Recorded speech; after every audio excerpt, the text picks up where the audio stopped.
Imagine crossing a bridge into the heart of medieval London.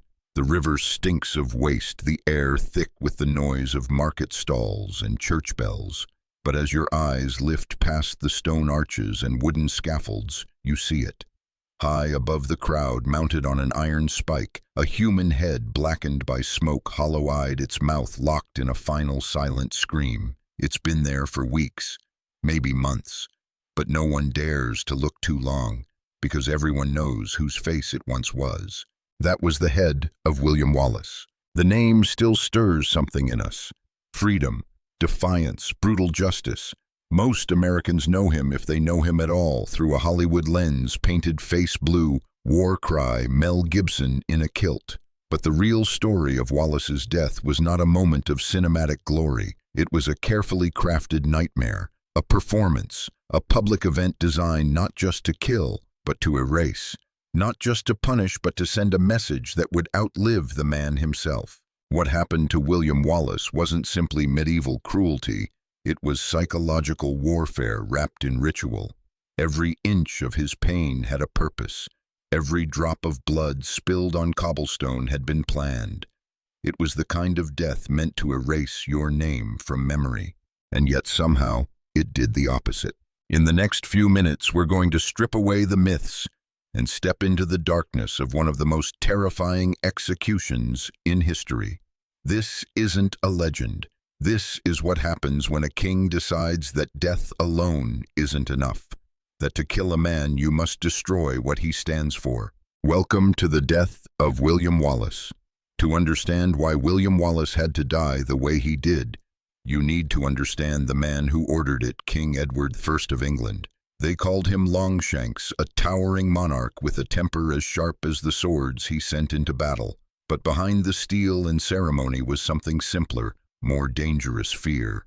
Edward ruled with an iron grip. To him, Scotland wasn't just land, it was a defiant child refusing to bow. For years, he had poured gold, soldiers, and blood into taming it. Castles were built, laws were imposed, taxes extracted. English judges replaced local customs. Everything Scottish was to be English or eliminated. And for a while it worked. The Scottish nobility began to fold, bending the knee one after another. Better submission than starvation. Better peace than rebellion. But Wallace didn't bend. He wasn't a king or a noble with lands to lose. He was a younger son, a minor knight with no title and no inheritance, which made him dangerous. He had nothing to protect but his principles. In 1297, while Edward was away fighting in France, Wallace rose. Not with an army, but with fire, ambushing garrisons, raiding convoys, striking like a ghost. At the Battle of Stirling Bridge, he did the unthinkable. He defeated the English not through brute strength, but through strategy. He used the land, the river, the timing. He humiliated one of the strongest armies in Europe. And just like that, Wallace became more than a man. He became a problem. To Edward, this wasn't just rebellion. This was personal. This was a man without a crown who was acting like a king. Worse, he was being treated like one. The people loved him. The songs began. The stories spread. Wallace wasn't just leading men, he was inspiring them. That was the true crime in Edward's eyes. And crimes like that didn't deserve simple punishments. They deserved messages carved in flesh. By the early months of 1305, the rebellion was crumbling. Wallace, once hailed as guardian of Scotland, was now a hunted man stripped of his command and driven into the highlands like a ghost clinging to the mountains. His allies had scattered. The Scottish nobles, weary of war and eager to save their titles, had begun swearing fealty to Edward, not because they believed in his justice, but because they feared what happened to those who didn't. Wallace refused. Even in exile, he wouldn't kneel. But it wasn't a battlefield that ended his fight. It was a quiet betrayal. John de Menteith, a Scottish knight who had once stood beside Wallace, made a deal with the English. One night, under the cover of darkness near Glasgow, Wallace was captured. No clash of swords, no heroic stand, just shackles and silence. His own people had delivered him, and that perhaps was the cruelest blow. The moment the iron cuffs locked around his wrists, it wasn't just his body that was bound. It was everything he had fought for. For Wallace, betrayal wasn't just political. It was personal. He had risked everything for his country. Now that same country was turning him in for gold, or for peace, or for survival. There was no court, no trial, just hands that once held spears now holding ropes. The English didn't execute him right away. They had something else in mind. Wallace wasn't taken to a cell. He was taken on a journey, a slow, humiliating parade that would stretch hundreds of miles. He was dragged through villages and towns like a trophy. Filthy, starved, shackled, a man reduced to spectacle. Markets paused, children jeered, adults spat. This wasn't transportation, it was theater. London was the destination, but humiliation was the prelude. Because for King Edward it wasn't enough that William Wallace die. He had to be unmade. When William Wallace finally arrived in London in August of 1305, there was never any question of justice. There would be no fair trial, no defense, no chance for appeal. From the moment he was dragged into the capital, emaciated and shackled, the verdict had already been carved not into parchment, but into the scaffold waiting for him outside the city walls. He was taken to Westminster Hall, the grand center of English authority, not to plead his case, but to be paraded in disgrace. The walls echoed not with argument, but with judgment, and Wallace stood alone. No lawyer, no allies, just rows of lords, knights, and judges, all waiting to watch a man be stripped of everything except his breath. The charge, treason. But Wallace's answer cut sharper than any sword. I could not be a traitor to Edward, for I was never his subject. That was the heart of it. Wallace had never sworn loyalty to the English crown. He hadn't broken an oath because he had never made one. In his mind and in the hearts of many Scots, Edward I was an invader, not a king. Wallace was no traitor. He was a patriot. But truth wasn't the point. This wasn't about guilt. It was about humiliation. The crown needed to make a statement that no man, however brave or beloved, could rise above the king. Every action Wallace had taken, every battle, every raid, every refusal to kneel was rebranded as butchery. He wasn't a freedom fighter. He was painted as a butcher, a criminal, a savage. The sentence, death by hanging, drawing, and quartering, the most agonizing execution the English law could devise. Reserved not for murderers, but for traitors, for those who dared to threaten the divine sanctity of the crown. But again, this wasn't just about death. It was about erasure, a calculated effort to not only destroy a man's body, but to unravel his legacy piece by bloody piece. On the morning of August 23, 1305, London didn't wake to news of a trial, it woke to a show. William Wallace was bound in iron, stripped nearly naked, and tied behind a horse. He was not led through a back alley or smuggled to the gallows in the night. No, his path was deliberate. 2 miles of twisted theater from the Tower of London to the execution ground at Smithfield, cutting straight through the heart of the city. The streets had been prepared, word had spread, markets closed early, and entire families gathered with baskets of food as if they were attending a festival. Children hooted, priests watched in silence. Vendors sold bread while a man was dragged across the cobblestones like a broken banner. And this was only the opening act. At Smithfield, Wallace was hanged, but not to death. The rope was tied so that his feet didn't quite dangle free, forcing his body to suffocate on its own weight. His face darkened, his limbs thrashed, he clawed for breath, and just before unconsciousness took him, they cut him down. That was the point. The executioners didn't want him dead. They wanted him awake, aware. Next came emasculation. His genitals were severed with slow surgical cruelty and thrown into a brazier of hot coals before his eyes. In the medieval world, this wasn't just mutilation, it was obliteration. Wallace would father no heirs. His bloodline ended here, his manhood reduced to smoke. But the fire wasn't done. The executioner then sliced open his abdomen inch by inch, exposing his intestines. They were pulled out slowly, carefully, to keep him alive for as long as possible. And as the organs spilled from his body, they, too, were burned in front of him.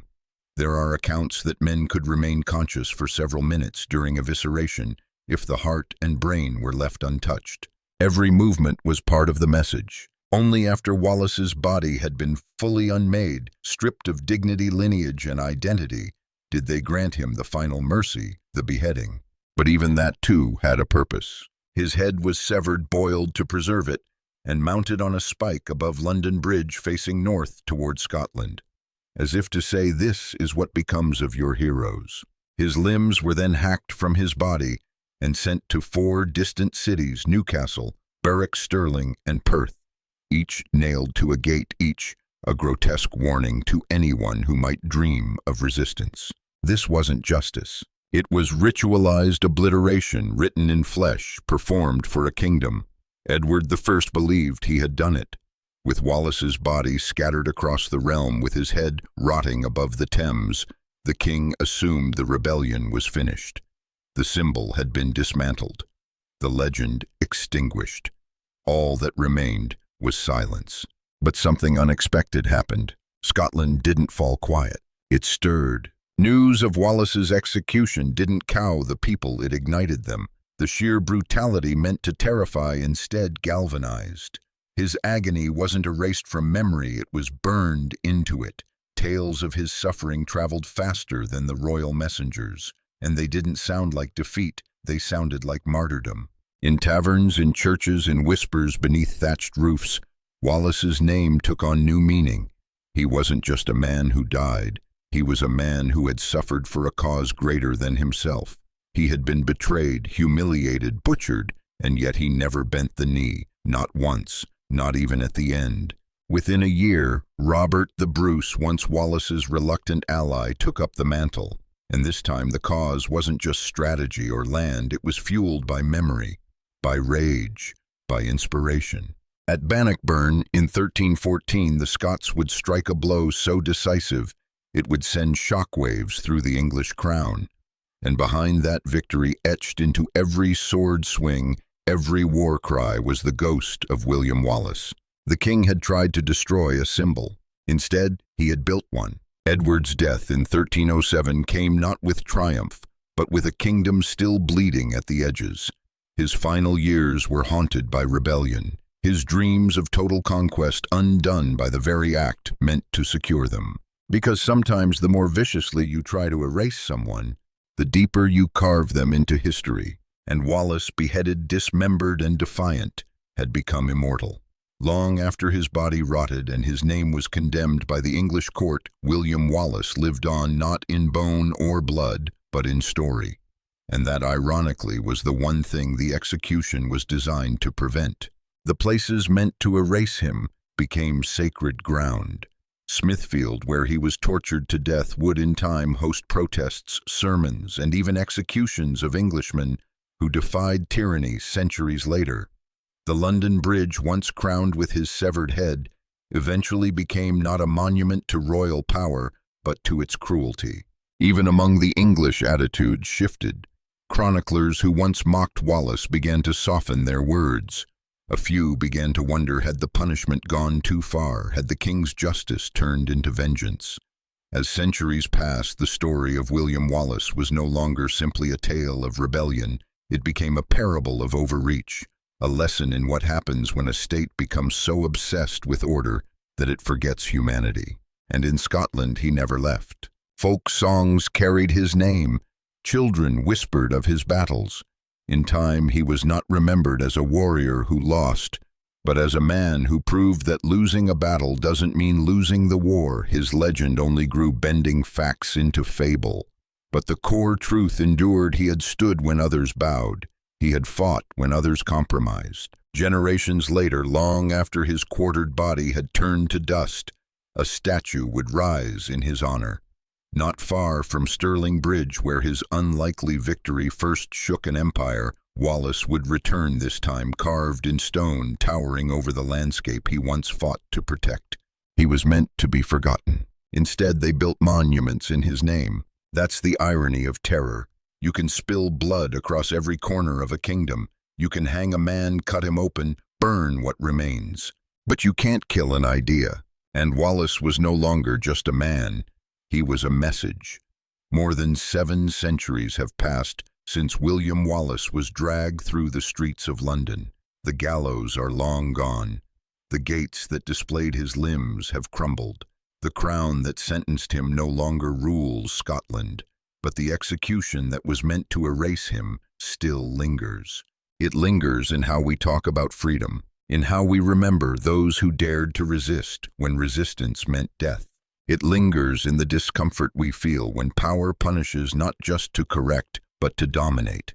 Because Wallace's death was never just about one man, it was about control.